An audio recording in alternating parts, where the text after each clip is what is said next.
اللہ الرحمن الرحیم۔ اسلام 24 ایپ کی طرف سے ایک سلسلہ جو ہم نے شروع کیا ہوا ہے کہ فیس بک، سوشل میڈیا، انٹرنیٹ، اس نے کچھ چیزیں جو ہمارے اندر پیدا کی ہیں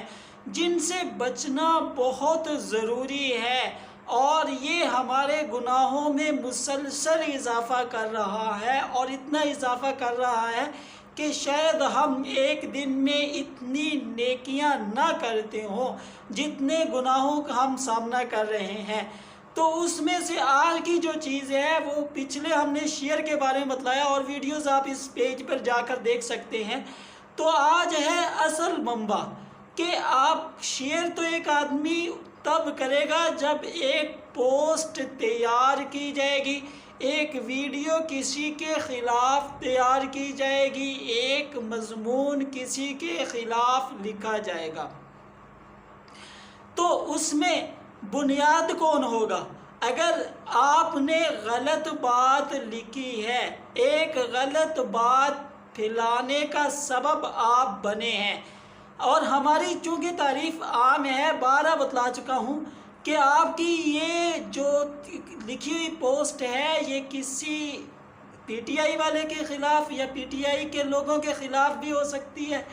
یہ آپ کی پوسٹ بنائی ہوئی نون لیگ کے خلاف بھی ہو سکتی ہے، جمعیت کے خلاف بھی ہو سکتی ہے، اور جو ہے پی پی کے خلاف بھی ہو سکتی ہے۔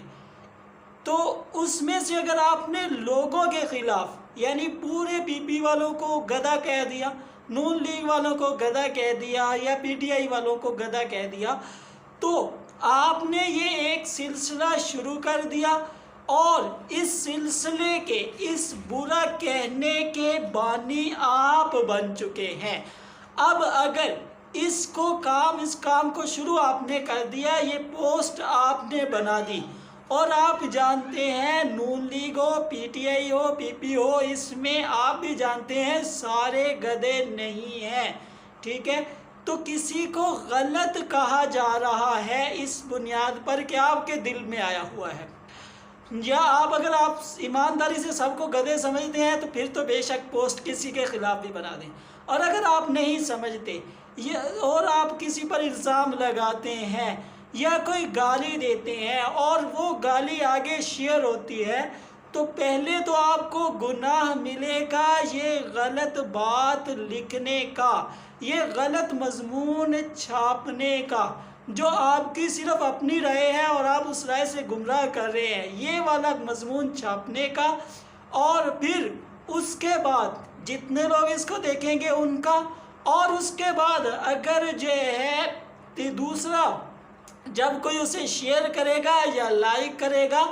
تو اگر یہ چیز غلط ہوئی تو اس گناہ میں بھی آپ شامل ہوں گے۔ تیسرا، اگر اس کے بعد آ کر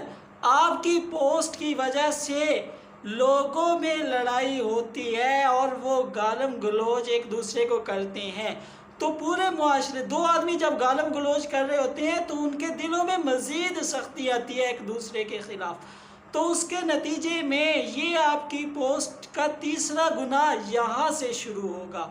کتنے مضمون ہیں جو صرف اس لیے، اس کے علاوہ یہ پارٹیوں سے ہٹ کر اگر ہم بات کریں تو آپس میں ایک دوسرے کے خلاف ہم مضمون بنا کر لگا رہے ہیں۔ اب علماء بھی اس لائن میں آگے ہیں، انہیں بھی دو لفظ لکھنے آگے ہیں، تو وہ بھی اب جو ہے ایسے وہ پوسٹیں بنا کر اور بڑے بڑے کالم نگار بن کر اور مضمون نگار بن کر لگا رہے ہیں۔ انہیں یہ سوچ لینا چاہیے کہ جو کچھ انہوں نے کسی دوسرے فرقے، دوسرے گروپ کے خلاف، دوسرے مسلک کے خلاف لکھا ہے، اگر تو وہ پوری ایمانداری سے، پوری تحقیق کے بعد اس نتیجے پر پہنچے ہیں اور پھر انہوں نے اچھے الفاظ استعمال کیے ہیں، تو یہ تو شاید اصلاح ہو۔ اس کے علاوہ سنی سنائی بات یا صرف اپنے دل کی طرف سے گڑی ہوئی بات، یا یہ ساری وہ چیزیں ہوں گی کہ آپ کا ایک مضمون بہت سارے ہزاروں میں بھی ہو سکتا ہے اور لاکھوں لوگوں کو بھی گمراہ کرنے کا سبب بن سکتا ہے۔ یہ آپ کا ایک مضمون، آپ کی ایک ویڈیو، آپ کا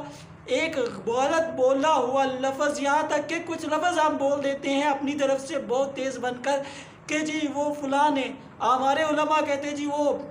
گدھا ہے اس لیے کہ علماء کو بات کرتا ہے، تو آپ نے بھی اس کو گدھا کہہ دیا ہے، آپ بھی اس گناہ میں شریک ہو گئے۔ ایسی بنائی گئی تمام پوسٹوں کا گناہ کا منبع ابتدا آپ ہوں گے، اور یہ آپ سے چلے گا اور اس میں آپ ذمہ دار بنیں گے۔ آج کا میسج صرف اتنا ہے کہ ہر چیز کو لکھنے سے پہلے دماغ میں بٹھا لے، کسی کے خلاف ہو، کسی مسلک کے خلاف ہو، کسی دین والے کے خلاف ہو یا بغیر دین والے کے خلاف ہو یا کسی کے بھی خلاف ہو، یہاں تک کہ غیر مسلموں کے بارے میں بھی جو ہے ہمیں، بلکہ اس میں ساتھ بتلاتا چلوں کہ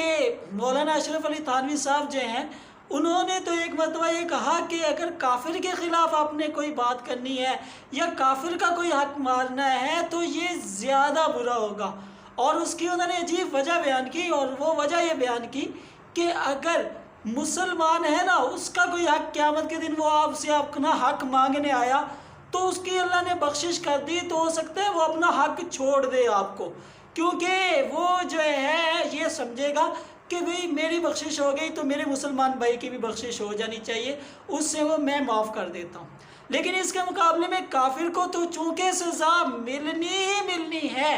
تو اس کے نتیجے میں وہ چاہے گا کہ میں اس سے بھی اپنا حق لوں، اور اس کی وجہ سے اگر اس کی نیکیاں کم ہوتی ہیں اور یہ جہنم کا حقدار بنتا ہے